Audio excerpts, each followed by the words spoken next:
Monday Night Raw, one take, one shot, Raw review. I've got one take to do it, one shot at it. So if Grande Americano comes in here and starts wailing on my face, I'm not going to be like, hey, Grande, who's under the mask? No, I'm just going to take the beating like a man. Let's do this Raw review. But first, let me tell you about this contest.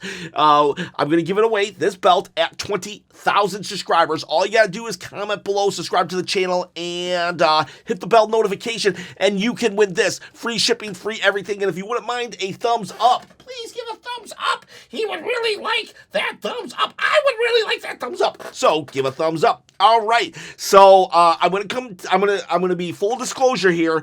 I'm coming at this Raw a little bitter because I'm still reeling from the news that R-Truth and Carlito were basically released from WWE. Their contracts were not renewed over the weekend, and it's like, oh man, it's like pizza. WWE is pizza, right? And even when it's bad, it's still kind of good because it's pizza. But R-Truth and Carlito, they're like the humor, the levity. They offer something that other wrestlers couldn't do. Their comedic timing and everything. They're like the sauce on the pizza. So when you take away the sauce from the pizza and you're eating this really dry pizza, you're like, yeah, I taste the cheese, I taste the pepperoni. It's still kind of good, but it's not there. It's a sauceless pizza. That's what WWE is without R-Truth and Carlito. So today, I'm coming at it from a very bitter point of view. I don't like to hate watch WWE, but today, I did kind of, I bitter watch it. I was very bitter, coming from a bitter standpoint. So take that for what it's worth. I did still, I did enjoy the show more than I thought I would. I thought I would just completely just like, I thought it was just going to be a complete garbage show because I wasn't feeling it going into it, but it was all right. It was all right. If there was no R-Truth and Carlito looming shadow depression over the whole 3 hour, 2.5 hour affair, then I would have been like, okay, yeah, that was a not bad Raw. If you want to see a hate review, I'm sure Jax, if you go to him, I'm sure he's like ranting about how this is the worst Raw of all time. No hate. We just, I don't know where I'm going with that, so I'm just gonna keep going. But my Raw review, it wasn't bad. It wasn't great though. It wasn't like, just because Raw is not bad doesn't mean you should go out of your way to watch it. There was only really two stellar matches, but segment-wise, I didn't really like. I mean, there was a couple moments here and there sprinkled. The crowd, there was a couple times where the crowd did chant, "We want truth," so I was very, very happy about that, but I was hoping it would get a little louder. I was hoping they would do it a little more, so maybe we can build upon this. Like, hopefully we go to Philly soon, because Philly will be like, "We want truth or we riot." So I would like that. Also want to shout out Dominic Mysterio for wearing a Carlito shirt. Amazing stuff right there, my friend. Of all the people, it was Dominic Mysterio who said, I don't really care if I get fired. Let me wear a Carlito shirt. Props to you, my man. You have become like, as a wrestler, I loved you, but now as a human, I love you even more. We start off with CM Punk. He comes out and talks Money in the Bank. Talks Money in the Bank, how he's going to be the third ever Money in the Bank briefcase holder, won 2 times in a row many moons ago when he cashed in on Edge not Batista. He cashed in on Edge after Batista beat him up, and then on Jeff Hardy. And so they talk. He calls Rock a bald fraud and brings up the fact that John Cena sold his soul to The Rock, which is interesting because, well, I don't think The Rock needed to finish that storyline. The final boss just needed to go back into the shadows. We could have, this is all about John Cena, even though he starts the angle and then he just leaves the angle, whatever. But, because John Cena's actually never said that he sold his soul. So we'll, I don't know if we'll ever play that out. We'll ever finish that one out. But then, Sammy comes out and says, Punk, you gotta win. You gotta win because this WWE will be a place that we don't want to be if Seth wins. And it's like, wait, why? I get it if it was because you had to save the belt from John Cena, but Sammy's acting like Seth is John Cena. But they have two opposite opposite goals. One is trying to ruin wrestling, and one is trying to save wrestling. You might not like how Seth is trying to save wrestling, but you got to actually at least respect the work ethic that he has put in throughout many, many years, throughout, forever. Honestly, even when Seth is doing things wrong, you can't deny that he loves the business. So it's kind of weird that Sami came from that angle, but whatever the case may be, they shake hands, a handshake that would have made Cody Rhodes proud, and yeah, we move on with our lives. Liv has a segment where she kind of runs into Roxanne and Io. She says, "I'm going to beat you, Io," and then they go and have a match. It's a triple threat. It's a triple threat match. It's Ivy Nile versus Stephanie Fakir. They gave Stephanie a video package, actually, which was great because it allowed the audience to get to know her. They should have did this with Fraxium on SmackDown. Whenever we call somebody up, just give them a video package. If we send them through NXT, we have all this footage, and we have 2.5 to 3 hours of sometimes laborious TV that we can definitely put a video package to get to know these wrestlers, and they did it for Stephanie, so kudos. And then also versus Liv Morgan. The three of them fight. It's a really good match. I said there was 2 good matches on Raw, and this was one of them. Was it the greatest thing ever? No, but it was decent enough. I do miss Booker T when Stephanie does, she does this thing where she puts their head between her legs and then she stomps her legs and their head into the mat, and Booker T just goes nutsoid, and it's hilarious and I love it. Maybe we can record him, literally just you press play whenever she does it and it's whatever he says. But yeah, I missed that, but good match all around. This is where the R-Truth chants did kind of start to break out, and it was okay. It was okay. Valkyrie does win, and she is going to get a massive push. She's going to get a massive push here. And yeah, it was surprising. It was kind of surprising how it all happened. I honestly, I wasn't even sure if Ivy Nile was going to lose, because I was like, are they going to pull an Andrade and let Ivy Nile win? Thought that would have been cool, but yeah, we got Valkyrie in Money in the Bank. And so then we cut backstage. Paul Heyman talking to AJ Styles. It's AJ's birthday. Happy 48 years old. Don't get too old, though. If you get too old in WWE, they're just going to can you. But he talks to AJ. He's trying to convince him that it's too much trouble to win Money in the Bank.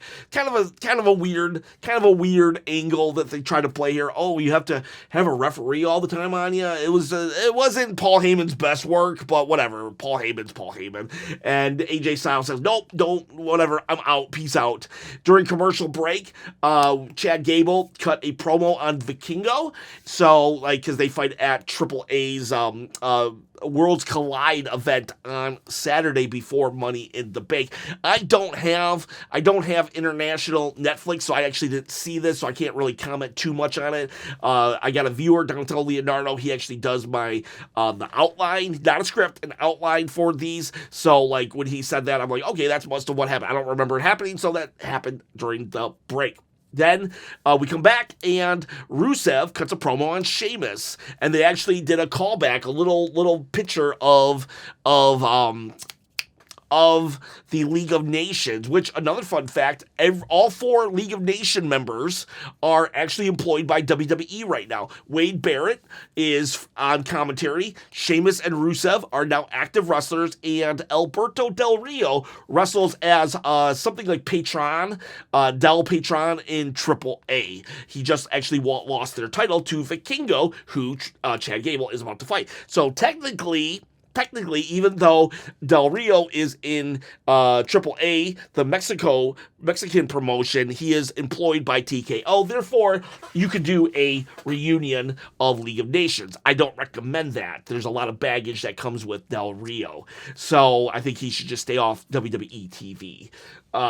So then Then we go to New Day. New Day are like the highlight of Monday Night Raw. They come out, they do commentary for Finn Balor and JD McDonough versus the War Raiders. Don't know why New Day is still fighting the War Raiders. They beat them at WrestleMania. They beat them in a triple threat. Why is this still a thing? But if it means New Day on commentary, then fine, whatever, because this was the best part. I'm not going to tell you to watch Raw so you can hear the New Day, but maybe go out and find their stuff, because they are just so freaking hilarious. They are just so funny. They are eventually, though, the match is fine, but eventually the New Day are kicked out. The New Day are kicked out, and the match just downhill. Not being able to listen to the New Day is just like, I just did not care about this match. This was a house show match. We've seen it 46 times, and one time JD almost died during it. So it's like, pretty soon we're all going to almost die of boredom if we have to watch this again. I don't know why I don't connect with the War Raiders, but I will say this, though. I do want to give them some mad props. One of them is married to Valhalla, and she was also released from WWE this week. And so here you got the War Raiders with one of them, their wife being released from WWE, and then you got Judgment Day, Finn and JD on the other hand, whose friend Carlito, who they've been with for a minute now, he gets released, and even R-Truth, who was also part of Judgment Day once upon a time, gets released. So like, those guys are definitely, there's some kind of emotions going on in them, and yet they have to perform at a high level on a Monday Night Raw. So yeah, I am kind of bad-mouthing them in the fact that I didn't care about the match, but I am giving them props as professionals for going out and doing their jobs when a lot of crappy decisions and just hard things were made around, with R-Truth, Valhalla, and Carlito. So props to them on a professional level. Roxanne Perez will eventually come out. I believe it was Roxanne Perez. She will distract, and pin Balor becomes win Balor, and actually hits the coup de grace for the first time in since 1776 when we became a nation. It was like R-Truth getting fired pretty much broke the timeline, and Finn Balor pinned somebody. Insane. Becky Lynch did a promo kind of telling Lyra Valkyria how lucky she is to have Becky around, and honestly, she's right. Becky, before Becky, I did not care whatsoever about Lyra. I could tell she was good, but her character work, she was not connecting whatsoever. And now she is. She comes out later and the crowd is popping for her now. She has a new renewed energy, and I'm really happy for Lyra. Really dig into this right now. Whatever you're feeling with Becky, I need you to apply that to every single feud you go forward. And I'm very, very happy and pleased that Becky did do this. Now, it came at the cost of Bayley's WrestleMania match, and I still feel they should have done things differently, because I don't think we needed to sacrifice Bayley like this, but I will say that the results are paying off. So, I don't know. It sucks, but there is good that is coming out of it. New Day tell Waller that Theory is holding him back. This is also another promo. I did not see this at all, but if that line is true, this is like a foreign promo while commercials are playing. Then that's hilarious. It's hilarious because Waller is definitely holding Theory back, not the other way around. So I love that. We have Rhea Ripley and Stephanie Vakir. They kind of they shake hands. They're going to be both in ladder in the Money in the Bank, and I can see the internet crashing out now if they dare let Rhea look better than Stephanie. It's like, come on, guys and gals. I'm not the biggest Rhea supporter. I really not, but we gotta give credit where credit is due. She's hugely over. She's a great wrestler. Yes, her mic skills aren't great, but give me a break. You're talking to a guy who I exist watching wrestling because my favorite was Ultimate Warrior. So, until Rhea starts. Actually, Rhea did do one time her airplane promo, but like she's better than the Warrior, so I can at least respect Rhea Ripley enough to know that she is money, and I would much rather watch Liv Morgan, but I'm not going to sit here and say, oh God, Rhea sucks. Rhea's horrible for the business. No. And Rhea versus Stephanie Vakir, that's money. That's money. I don't care if they both wear black, all right? Then we have Lyra and Becky. They do their promo. Becky is so weird sometimes. She's leaning on the ropes a certain way. I'm like, is she... I don't know. This whole, like, Becky character is kind of, like... I don't know. I like it, though. I like it. It's like, last time she tried to be a heel, it didn't work for me, but this time it is working, and I am, like, begrudgingly, I'm enjoying Becky Lynch. I was mad at her after WrestleMania, but at this point, she's doing a good job as a heel. Then we have 7 minutes of yeeting. Jey Uso and Sami Zayn, they come out. The champion should not come out first ever, but he does. I don't care if it's a tag match. Him and Sami, they come out. He gave Sami some really cool sunglasses, though, so I do appreciate that. It said Sami on it. I could just imagine Bloodline Sami getting those. Would have been so cool. He would have been so happy. He would have been like, oh, my gloves, I got glasses, oh. But, so anyways, we got 7 minutes of yeeting, but I will say this, thank God, it's 3 minutes of live yeeting. I did the math, I counted. At 8:20, the yeets start. At 8:27, the yeets end. So there's 7 minutes of yeeting. In between, though, there was one full 3-minute commercial break in the United States. Then they plugged also the Money in the Bank, brought to you by Cash App, by the way, and that was your 7, and then they cut back, and then they were done. And then we had our villains come out. It was kind of weird. Paul Heyman just walks out to, like, a bunch of steam and stuff. I was like, okay. Then we have the Secret Service. They come out. It's Braun Breaker, Bronson Reed. Actually, no, they weren't. They were dressed normal, so they didn't look like the Secret Service. But that said, it was like, I don't know. It's, what is it? Did they come out earlier in the night? Yeah, I think they did. Did they attack Sammy and Punk earlier? I can't remember. I thought I made a Secret Service joke earlier today. But that said, they, or did I make an AOP? I think I made an AOP joke. Regardless, they come out, and Bronson Reed, I still feel that they should have gone with Bronson Reed. I feel they should have went with Trick Williams, who he's doing fine now as TNA champion, but at the time I didn't know that. But Trick Williams, Ethan Page, and or Austin Theory should have been the call, because Bronson Reed makes Braun Breaker into Randy Orton when Braun Breaker should be Batista from Evolution. I have some people saying, stop trying to make Evolution happen. Nah. I'm going to try to make Evolution happen. I think that's one of the best factions of all time. Whether you like the Triple H's Reign of Terror, that created stars. That used older talent, how older talent should be used. That allowed a present main eventer to dominate.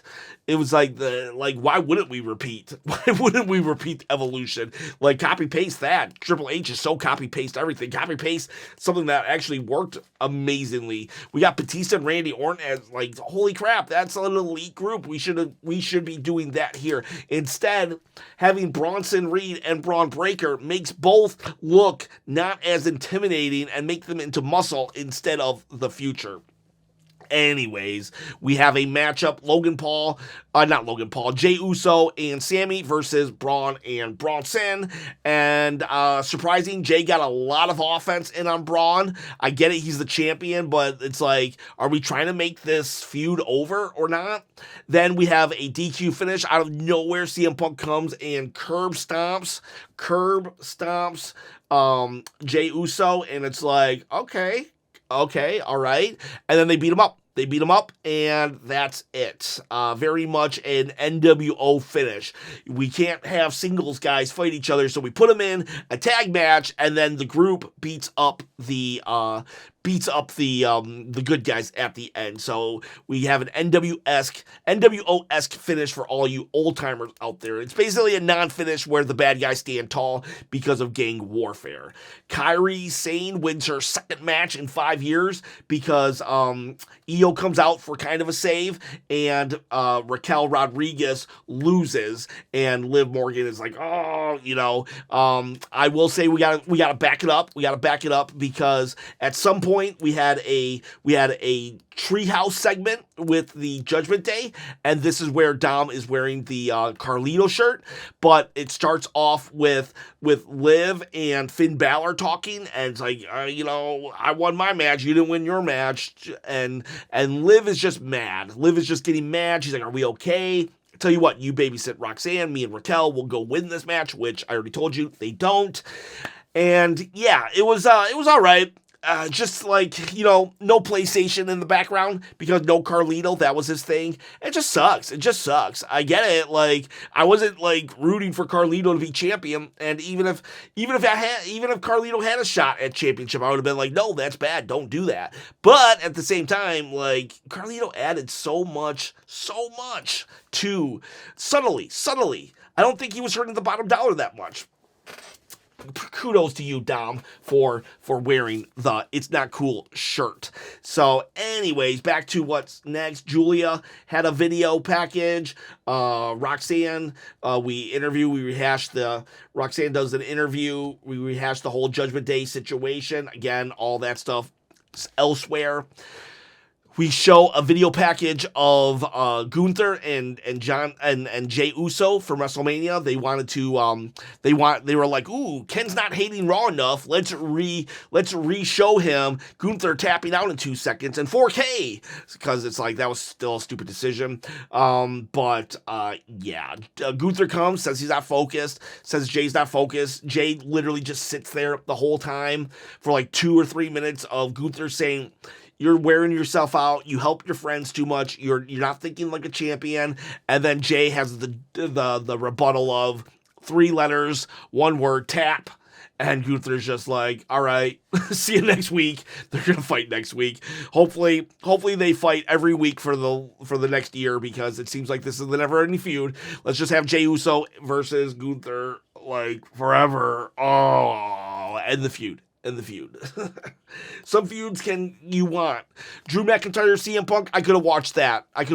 All year long, but Gunther and Jay, not so much. I think we long passed this feud, but I don't know. We'll see what happens. Then we have a triple threat, Grande Americano versus AJ Styles versus CM Punk, and it was very unfair.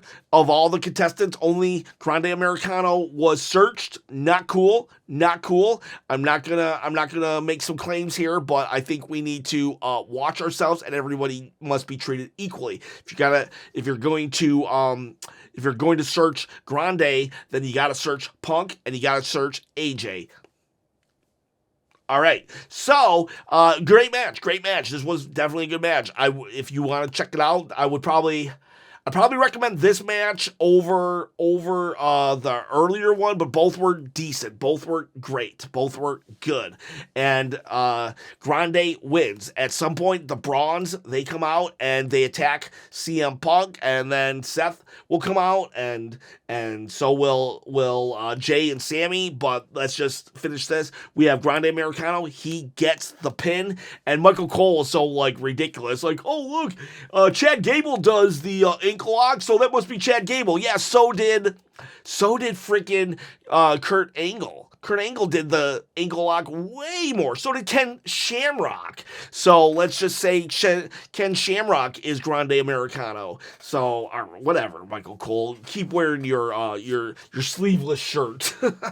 Then we have so Grande wins. Grande wins, well deserved for America. God bless America. God bless Grande Americano. He runs into the stands, and that's when we get the full beatdown of Seth.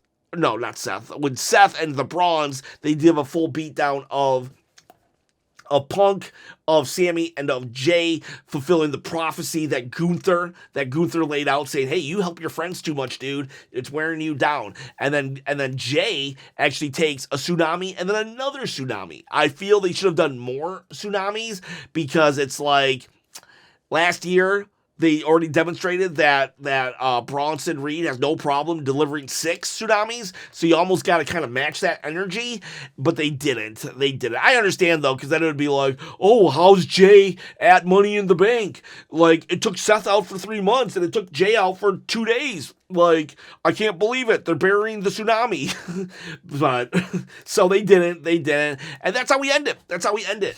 I had 9 yawns, 1 in the first hour and 1 in the last hour. Therefore, 7 yawns in the second hour, 9 altogether. And, the champ came out first one time, and then Overall, it was a better show than I was expecting, because I did kind of go in with a very, bitter heart about R-Truth and Carlito. So the fact that I did not completely hate this show means it was probably, all right enough. But again, just because it wasn't bad doesn't mean it was good, or at least great. I'll give it a 6. 1, 2, 3, 4, 5, 6 chops. I'm debating on giving it a 7, but, I don't think I'd recommend it. I didn't see any really good segments. I need to see good matches and good segments, and I didn't see any of it. Nothing made me, throw up in my mouth. TKO did a great job of that over the weekend, but nothing on this show made me, throw up, but nothing also made me crave more. And I'm like, okay, show's over. Have a good night, everybody. And that's pretty much it. You can watch the highlights and be totally cool. And if you really are jonesing for a match, go watch Shawn Michaels versus Undertaker at WrestleMania 25. Or the triple threat with Grande Americano, CM Punk, and AJ Styles. That was pretty good. So, boys, girls, that's my one take, one shot review. Please, in the comments below, tell me if you like these reviews. I'm debating on just keep doing them on the channel, or do I do them on Patreon? Let me know where you want them. And boys, girls, have yourselves a great day. Oh, don't forget, hot takes tomorrow. So on the community tab, go to the homepage, go to the community tab, and click on community. And then there's a post, hot takes. I'll do hot takes tomorrow. Have a good day.